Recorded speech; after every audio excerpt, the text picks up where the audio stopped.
Ya, kami akan kembali terhubung dengan rekan kami Vena Kintan dari Asyafiiyah Tebet, Jakarta Selatan. Silakan Vena Kintan, laporan Anda. Ya, baik Hijul, Putri dan juga pemirsa, tadi sempat terputus di mana saat ini saya sudah agak bergeser sedikit karena satu ekor sapi sudah dalam proses penyembelihan sehingga saya tidak bisa merapat lebih detail karena memang tidak bisa ya diperlihatkan begitu.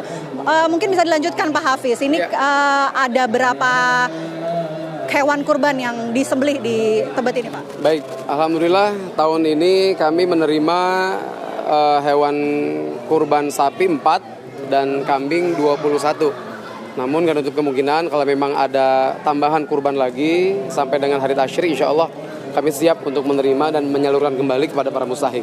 Alhamdulillah. Tapi Pak Hafiz mungkin bisa dijelaskan juga mengenai rangkaian pemotongan hewan kurban di SD Asyafiiyah ini sebetulnya tahapannya seperti apa? Kalau tadi kita lihat sudah ada persiapan, kemudian juga ada takbiran juga sebelum pemotongan hewan kurban. Nanti sampai selesainya seperti apa, Pak? Baik, memang rangkaian kita prepare acara itu memang dari beberapa hari kemarin kita sudah adakan briefing dengan teman-teman panitia yang terdiri dari takmir pengurus masjid Asyafiiyah, kemudian kita melibatkan juga remaja-remaja masjid Asyafiiyah, kemudian dari para relawan mujahid Asyafiiyah. Alhamdulillah mereka sudah mempersiapkan dari beberapa hari kemarin, diantaranya sudah mempersiapkan perangkat seperti balok-balok, kemudian ngegali lubang untuk darah pemotongan baik kambing dan sapi, kemudian juga sudah menyiapkan juga terpal untuk nyacak dagingnya, kemudian juga siap nanti distribusikan. Nah, sejak awal tadi pagi memang kita sudah mempersiapkan sambil menunggu kedatangan teman-teman jagal, dan nanti setelah pemotongan teman-teman jagal dan teman-teman panitia yang lainnya akan menguliti kulit sapi ataupun kambing, kemudian mencacaknya di terpal bagian sini. Kemudian setelah itu kita menaker ukuran daging per kantong untuk kita distribusikan lebih kurang sekitar 650 sampai 700 kantong yang kita sebar dari beberapa RW yang dekat dari Masjid Asyafiiyah. Lebih kurang sekitar siang atau entar sore, insya Allah proses distribusi itu kita akan salurkan kepada para mustahik.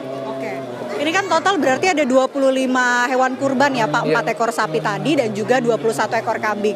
Kalau perkiraan Pak Hafiz nih, kira-kira ini akan nanti bisa menjadi berapa kantong yang bisa dibagikan ke masyarakat? Ya saya bilang tadi, kita di sini target ada beberapa target pendistribusian kantong daging. Yang terutama adalah mustahik yang nempel dengan Masjid Asyafiiyah, yaitu dari RW 5 dan RW 6 Kelurahan Manggarai Selatan, Tebet. Ya, kita berada di wilayah Kecamatan Tebet. Itu lebih kurang ada 650 sampai 750 kantong. Dari beberapa unsur yang akan kita distribusikan, baik para mustahik, kemudian para panitia pun insya Allah kita akan berikan juga sekedar untuk syukur nikmat daging korban yang kita potong hari ini. Jadi lebih kurang sekitar 600-an sampai 700 kantong lah, Bu. Ya. Tapi kalau untuk pembagiannya sendiri Pak di sini, nanti pembagiannya mekanismenya akan seperti apa? Apakah diserahkan kepada RT RW masing-masing atau sebetulnya udah ada pendataan sendiri untuk warga yang bisa menerima? Untuk teknis pembagiannya kita sudah megang data mustahik zakat fitrah, Mbak. Jadi pada saat zakat fitrah Idul Fitri kemarin kita sudah megang data mustahik dari 2 RW.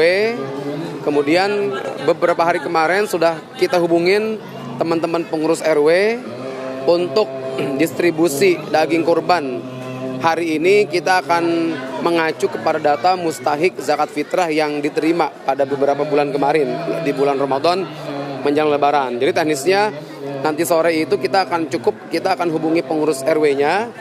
Nanti pengurus RW akan meneruskan ke grup RT-nya arahan dari panitia apakah antar jam 4 atau jam 5 sore ngelihat perkembangan naker kantong. Kalau memang jam 4, jam 5 sudah ready, maka kita akan hubungin masing-masing RW. Untuk pengurus RW akan meneruskan ke grup, ke RT-RT-nya. Nanti pengurus RT akan ngambil ke kami. seperti itu. Jangan diambil. Iya. Oke, Pak Hafiz, tapi saya penasaran juga kalau untuk pemilihan daging di sini untuk kemudian diberikan ke masyarakat, itu sebetulnya ada bagian khusus nggak sih atau pemilihannya seperti apa, Pak Ustadz? Iya. Oh, kalau buat milih daging secara khusus nggak ada. Cuman kalau untuk permintaan khusus, kita ada prioritas bagi pekurban. Jadi ada pekurban, misalkan si Fulan memberikan kurban kambing. Nah, nanti di formulir ada tuh Mbak, ada pengisian permintaan khusus. Apakah minta ati ataupun minta daging berapa kantong. Nah, di situ kita berikan, kita pisahin, baru kita berikan untuk si pekurban. Tapi untuk mustahik secara khusus nggak ada. Mereka kita pukul rata, misalkan satu kantongnya itu 1 kilo beratnya. Nah, jadi udah semua kita pukul rata 1 kilo semuanya. Seperti itu. Oke, baik, terima kasih banyak Pak Hafiz. Baik. Ini nampaknya juga sapi kedua sudah dalam proses penyembelihan hewan kurban. Semoga berjalan dengan lancar. Terima kasih Pak Hafiz atas waktunya dan pemirsa. Ini tidak hanya dengan Pak Hafiz, tapi saat ini saya sudah bersama dengan Ibu Ustazah Kotrunada yang di sebelah kanan saya, warga sini juga, panitia dari kurban sini juga. Tapi saya mau bersama dengan Bu Ustazah sebetulnya penasaran begitu untuk mengetahui makna dari Idul Adha, kemudian penyembelihan hewan kurban. Mungkin Bu Ustazah bisa menjelaskan, Bu. Tadi kita juga sudah sama-sama sholat di sini juga. Ada ceramah atau khutbah yang disampaikan bahwa Hari Raya Idul Adha ini sebagai simbol ketakwaan kepada Allah Subhanahu Wa Taala. Tapi sebetulnya mungkin bisa dijelaskan lebih detail, Bu Ustazah. Tapi ditahan dulu ya, ditahan dulu. Kami jeda terlebih dahulu. Nanti akan lebih detailnya bersama Bu Ustazah. Kami jeda terlebih dahulu. Kami kembali saat lagi untuk Anda.